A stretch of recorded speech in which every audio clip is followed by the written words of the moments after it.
Quase que ao orar eu esqueça tudo ao redor, pra que nada me venha impedir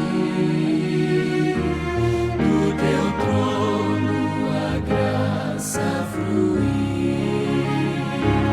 Vem, meu ser, transformar pelo amor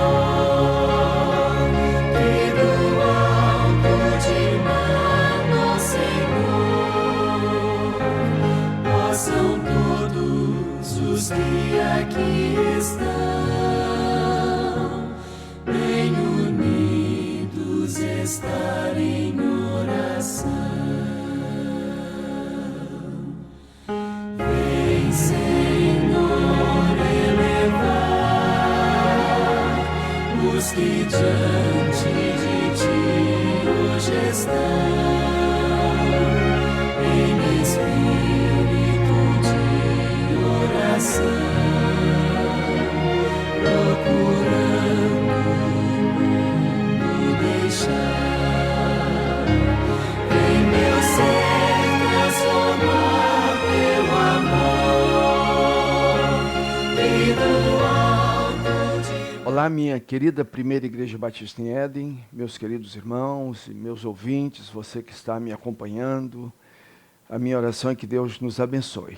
Nós estamos iniciando mais uma semana com esse momento de oração e nessa semana nós vamos pensar sobre o exercício do amor, então a prática do amor. Eu tenho discutido isso, conversado isso, compartilhado esse tema, amor, nessas últimas semanas, porque nós estamos também desenvolvendo os nossos pequenos grupos familiares. E eu estou insistindo em que a gente precisa começar a externar esse amor, a viver esse amor, a praticar esse amor, principalmente a começar dentro das nossas casas, dentro dos nossos lares, no relacionamento com os nossos familiares.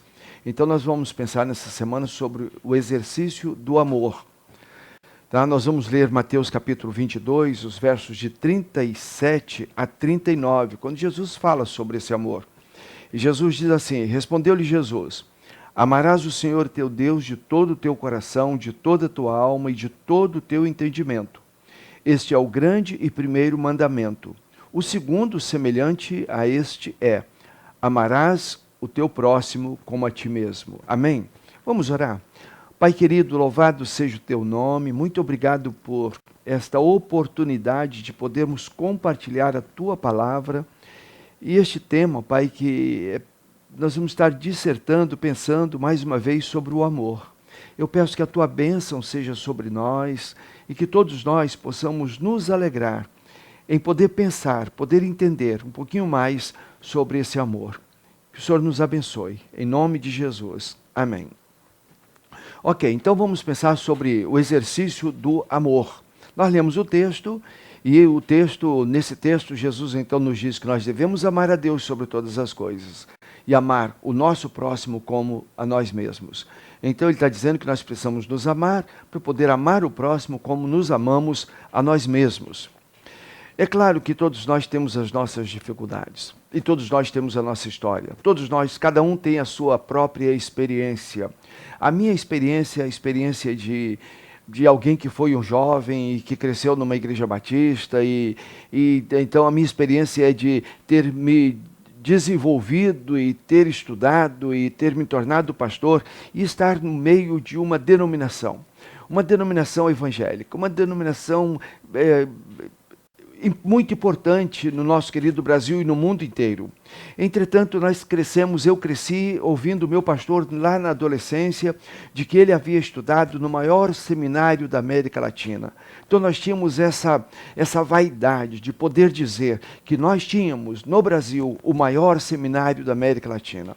Nós tínhamos um parque industrial que produzíamos nossas Bíblias, os nossos livros, então nós nos sentíamos vaidosos por isso. Nós chegamos a ter uma junta de rádio e televisão. As nossas juntas de missões nacionais e estrangeiras ou mundiais são juntas importantíssimas e nós então nos sentimos até vaidosos por termos essas juntas tão importantes e talvez as mais importantes no nosso continente sul-americano. E então nós tínhamos uma igreja que tinha um canal de televisão, uma igreja que tinha um programa muito importante, chegava a ter um satélite nesse programa de televisão. Então nós éramos assim, muito importantes.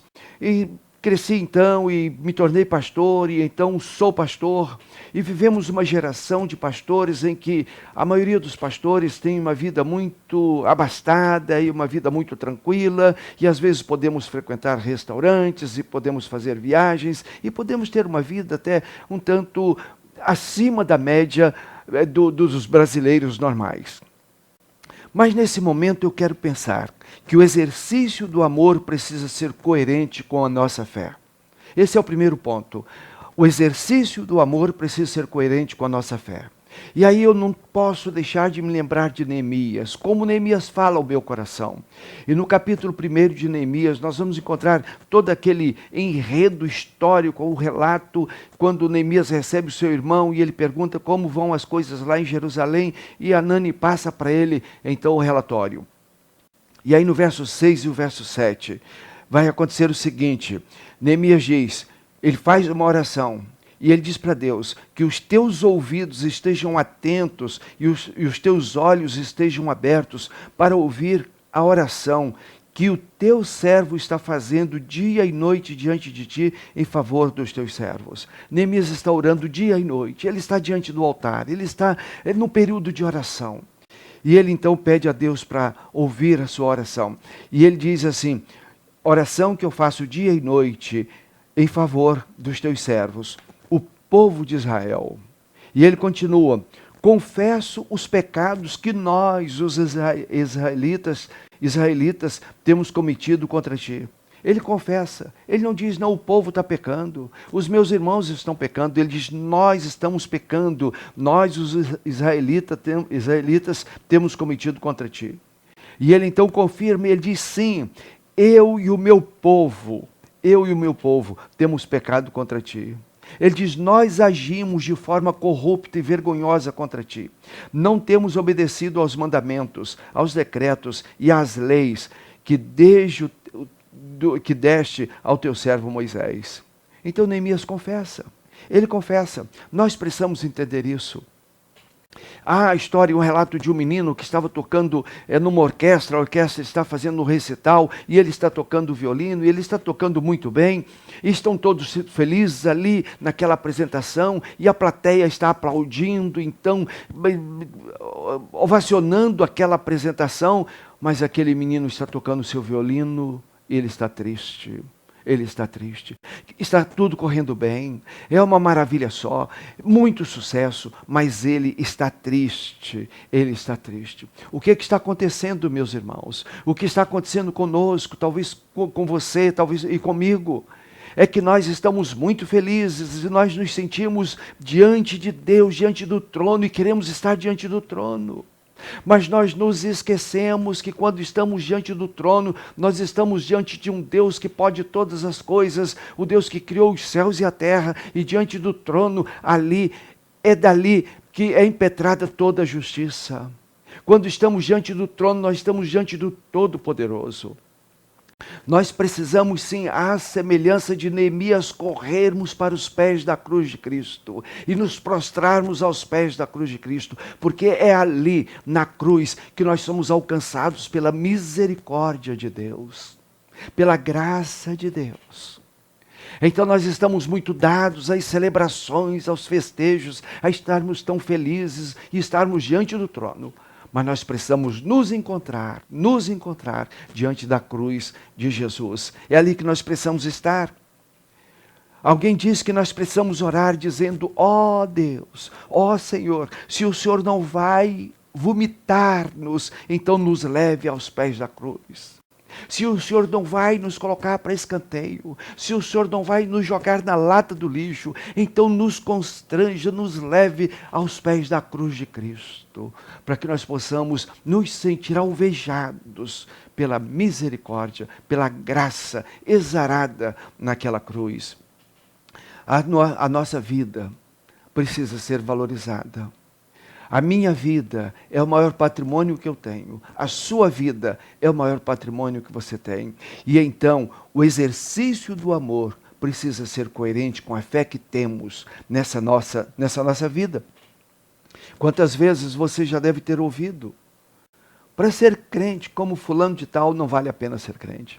Então você tem colegas, amigos, familiares, que eles até gostam do evangelho, eles até gostam da igreja, eles até querem ser crentes.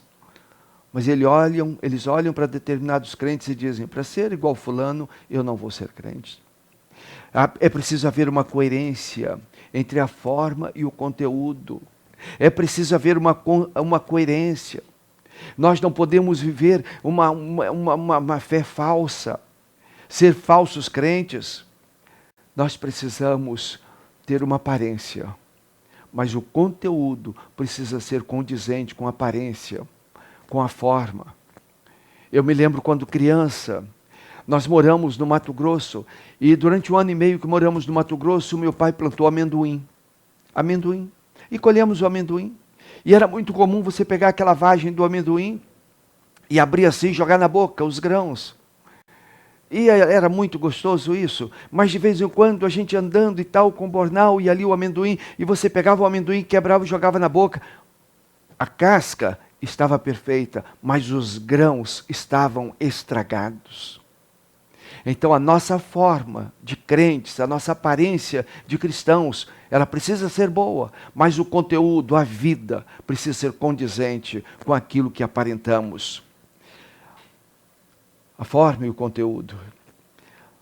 Quando a gente estuda, procurando entender essas questões, a gente aprende muita coisa. E eu achei muito lindo quando aprendi sobre Arthur Rubinstein, um grande pianista polonês. Ele se naturalizou norte-americano e ele era especialista em tocar Chopin. E então, ele escreveu um livro, Meus Anos de Juventude. E nesse livro ele diz que ele chegou ao ponto mais baixo da sua vida. E chegou ao ponto de tentar o suicídio. Ele desistiu de viver. E desta infeliz experiência, ele desenvolveu a sua própria filosofia de vida. E ele escreve e ele diz que a sua filosofia foi: ame a vida incondicionalmente. E ele passou a amar a sua própria vida. E na velhice ele dizia: ainda sou a pessoa mais feliz que conheci na vida. A vida pode nos privar da liberdade. A vida pode nos privar da saúde. A vida pode nos privar da riqueza. A vida pode nos privar dos amigos. A vida pode nos privar da família. A vida pode nos privar do sucesso. Mas a vida não pode nos privar dos nossos pensamentos e das nossas imaginações. E haverá sempre amor, música, arte, flores, livros e o apaixonante interesse por tudo. Então ele diz que a vida pode nos privar de tanta coisa, mas ela não pode nos privar do pensamento. Então nós precisamos ter pensamentos bons, pensamentos amorosos. E nós precisamos amar a vida. Em Romanos, para terminar, eu quero ler 2 versos. Em Romanos capítulo 5, verso 5, eu tenho repetido esse verso várias vezes. E a esperança não nos decepciona. Por quê? Porque Deus derramou o seu amor em nossos corações. Então, se você tem esperança de dias melhores, isso não te decepciona, porque Deus derramou o seu amor em nossos corações por meio do Espírito Santo que nos foi dado. E Efésios capítulo 3, verso 17. Então, Cristo habitará em seu coração, à medida que vocês confiarem nele. Ele habitará em seus corações, à medida que vocês confiarem nele. Suas raízes se aprofundarão em amor e os manterão fortes. E então, à medida que nós sentimos que Cristo habita no nosso coração, e à medida que nós confiamos nele, aumentamos essa confiança nossa nele, no Senhor Jesus, as raízes do amor vão se aprofundando em nós. E nós vamos nos tornando cada vez mais fortes. Que Deus te abençoe, que Deus me abençoe. Para que nós possamos ser, como eu tenho dito, embebidos desse amor, dominados por esse amor. E que esse amor de Deus possa dominar a nossa vida. E nós possamos, como diz a palavra, ter esse amor enraizado no nosso coração. E a cada dia nós sermos mais fortes. E que nós possamos viver esse amor, externar esse amor. E possamos amar esta vida que Deus nos deu. E viver uma vida cada vez melhor. Que Deus nos abençoe. Amém? Vamos orar. Pai, louvado seja o teu nome. Pai, muito obrigado por esse privilégio de compartilharmos a tua palavra. Obrigado porque o Senhor nos amou. Obrigado porque o Senhor nos ama. Obrigado porque o teu profeta Jeremias diz que o Senhor nos ama com um amor eterno. O Senhor nunca vai deixar de nos amar. Eu quero pedir ao Senhor, por todas as pessoas que estão me ouvindo, que estão me acompanhando, Pai, abençoe-os para que eles possam sentir que são amados do Senhor. Ó Deus, ainda que muitas pessoas sejam desamadas pelo cônjuge, desamadas pela família, desamadas pelos colegas, pelos patrões, pelos empregados, sejam desamadas, mas que eles possam saber que são amados e amadas do Senhor. Abençoe cada pessoa, abençoe suas famílias, seus lares, Pai, suas casas. Supra, Pai, as necessidades de cada um. Pai, dê que eles possam perceber que o Senhor está ouvindo cada uma de suas orações. E eu peço que, pela tua bondade, Pai, atenda os clamores dos teus filhos. Em nome de Jesus. Amém e amém. Agora, meu querido irmão, minha irmã, meu ouvinte, tenha o seu momento a sós com Deus. Converse com Deus agora. Derrame a tua alma no altar do Senhor. Louve o Senhor, porque Ele te ama. Glorifique a Deus, porque Ele te ama. E passe a viver esse amor, sentir esse amor, externar esse amor. Ame as pessoas ao teu redor. Ame ao próximo como a ti mesmo. Ame ao Senhor sobre todas as coisas. E ore agora. Ore por você. Ore por sua família. Se você puder, ore pela nossa igreja. Ore pelos enfermos da nossa igreja. Ore pelas faixas etárias da nossa igreja. E ore pelo nosso querido Brasil. Ore pelo Brasil. Se você é aqui do estado do Rio de Janeiro, ore pela nossa cidade, São João de Meriti. Oremos pelos nossos governantes e que Deus nos abençoe. Amém. Amém. Somos sua herança e Ele é o nosso galardão. Seu olhar de graça nos atrai a redenção. Se a graça é um oceano, estamos afogando. O céu se une à terra com um beijo apaixonado. Meu coração dispara e meu peito acelerado.